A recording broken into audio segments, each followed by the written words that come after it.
चाहती हूँ कि तू लाख बेवफा है मगर सर उठा के चल, कि तू लाख बेवफा है मगर सर उठा के चल, दिल रो पड़ेगा तुझे पशेमान देखकर। अगर बाहर विरोध करते हैं तो एफआईआर होगा, ईडी सीबीआई होगी, कार्रवाई होगी, और सदन के अंदर प्रोटेस्ट करे तो सस्पेंड कर देंगे। सर हमारे साथी आज भी मकर द्वार पे बैठे हैं बाहर सस्पेंड होके।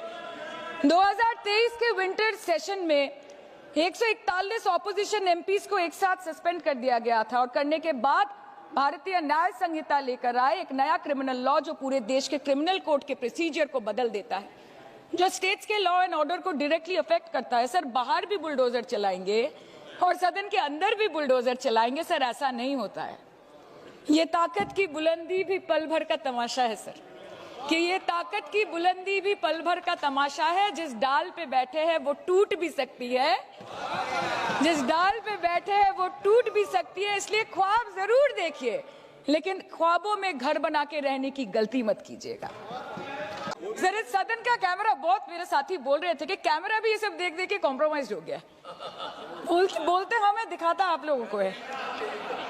माइक जब हमारी बातें खलने लगे तो माइक ऑटोमेटिकली ऑफ हो जाती है। सर ये पता है सबको। मैगजीन दिखाना, किताबों से कोट करना राहुल जी, अखिलेश जी, अभिषेक जी को अलाउड नहीं है, पर ब्लू आइड बॉय को अलाउड है सर, अलाउड है सर। मैं नाम नहीं ले रही हूँ, अच्छी बात बोलिए।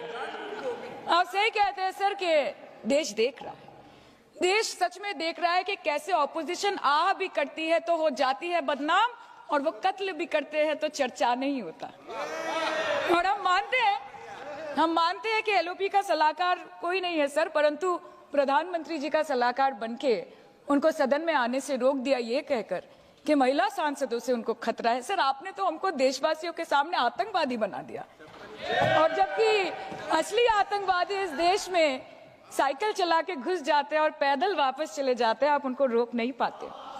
भारत पे चीन का आग्रासन आप रोक नहीं पाते। भारत किससे तेल खरीदेगा, कितने दिनों के अंदर खरीदेगा, किससे दोस्ती निभाएगा, किससे दुश्मनी बरकरार रखेगा, कोई और देश का राष्ट्रपति हमें ट्विटर पे आके लेक्चर देता है, इंस्ट्रक्शन देता है, आप उसको रोक नहीं सकते। और सदन में हम सांसदों को रोके, you feed on your ego.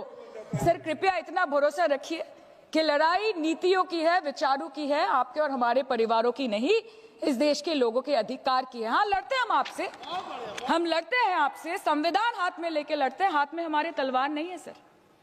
और सर ये देश के लोग समझ गए हैं कि आपको महत्वपूर्ण विषयों पर बात नहीं करनी है, महत्वपूर्ण विषयों पर बात नहीं करनी है सर, के ऊपर चल रहा है पार्लियामेंट्री प्रोसीजर सर, मुद्दे पर भी आना कीजिए, चर्चा नहीं करनी है सर, ठीक है। बेरोजगारी पे चर्चा नहीं करनी है, हाँ जी, शिक्षा पे नहीं करनी है, स्वास्थ्य पे नहीं करनी है, बजट पे नहीं करनी है, प्रदूषण, एसआईआर, डिफेंस, विदेश नीति, नेशनल सिक्योरिटी पे नहीं करनी है, एप्स्टीन फाइल्स पे नहीं करनी है मुद्दा है स्पीकर्स का रिमूवल, उसके ऊपर बैठ के सिर्फ वाह मोदी जी वाह करना है सर, कीजिए।